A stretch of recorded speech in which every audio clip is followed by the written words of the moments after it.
Welcome viewers, my name is Rajabu Shafii from Aga Khan University. Welcome to this lesson. Today we are going to have a discussion on demand and supply, particularly on concept of demand, the law of demand, as well as the determinants of demand. Let us see the learning outcomes. At the end of this lesson, I expect the students to be able to define the concept of demand, as well as to explain the law of demand and give some examples. At the end, I expect students to be able to at least to explain at least 5 factors that determine the demand of a particular commodity. Now, what is demand? Before telling you, before explaining what is demand, let me begin with the concept of utility, because normally people demand commodities or buy commodities for consumption, and utility, it is that satisfaction that we get after consuming a certain commodity. And utility is subjective because it varies among people. What I like, you may not like. So let us look at this example. We have 2 people. We have John and Juma.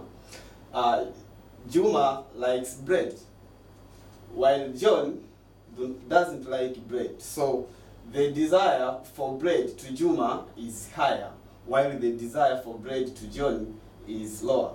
This does not mean that demand for bread to Juma is higher, because for desire to be converted into demand, we need to have almost 4 elements which makes demand to be effective. Number 1, we need to have the quantity demanded. So if the amount that a person is able and willing to buy.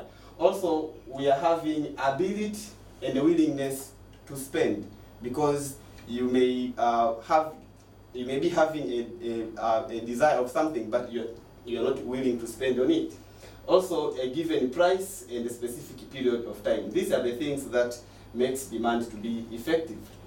So, what the law of demand say that when goods price is lower, consumers will buy more of it. So when the price of a commodity is lower, people buy more of that commodity. And when price of commodity is higher, people buy less of that commodity. What does it mean? Let us see at the following example. So we have our bread here, and we can see in that table that shows the price of bread. Also, it shows the quantity of bread. So when the price of bread is 500 Tanzania shillings, the quantity that people buy is 1. And when the price is 100, we see the quantity that Juma is willing to buy is 5. So you can see the higher the price, the lower the quantity. So this one explains a bit better about the law of demand, where we see as price increase, demand decrease. As price decrease, demand also increase. Now let us see the determinants of demand. Number 1, we have commodity on price, as we have seen in bread.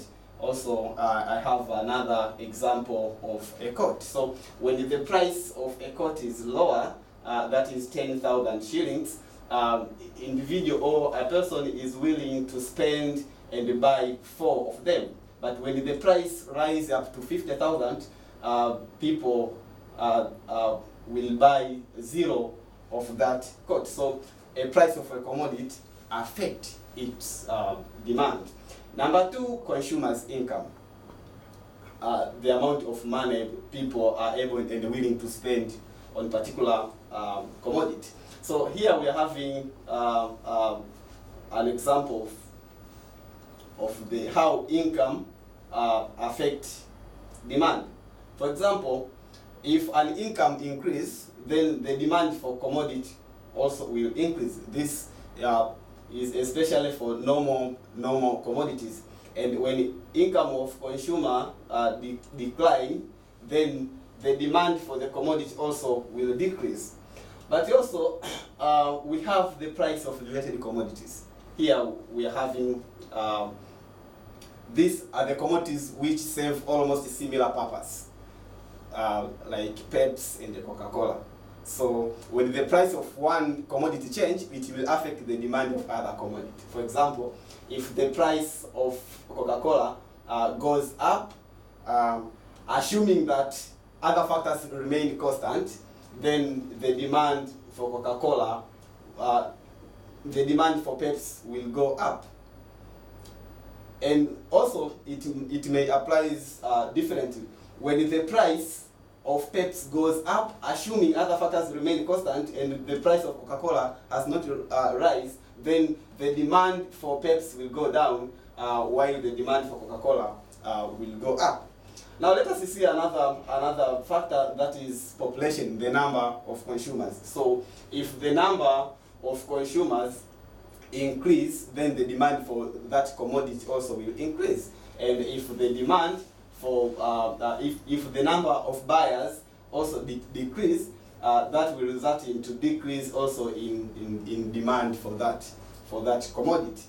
Number 5, we are having consumer taste and fashion. So here we are having an example of mobile phones. We have the button one and the smartphone.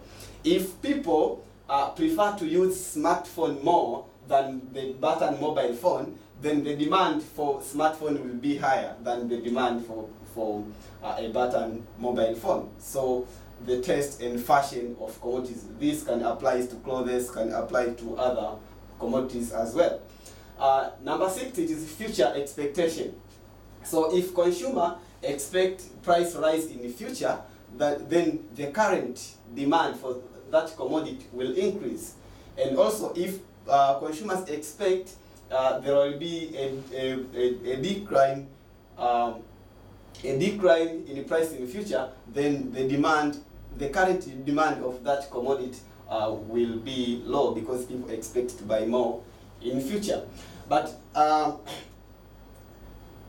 the future expectation also can be explained in terms of availability.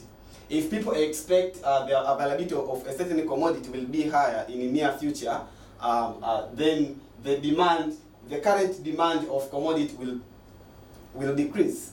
And if people expect that the availability of a certain commodity will be lower in future, the current demand of that commodity will be high, because they are fearing of shortage in a near future. So in summary, these are the factors that determine the demand of a particular commodity. And this marks the end of this session. Thank you.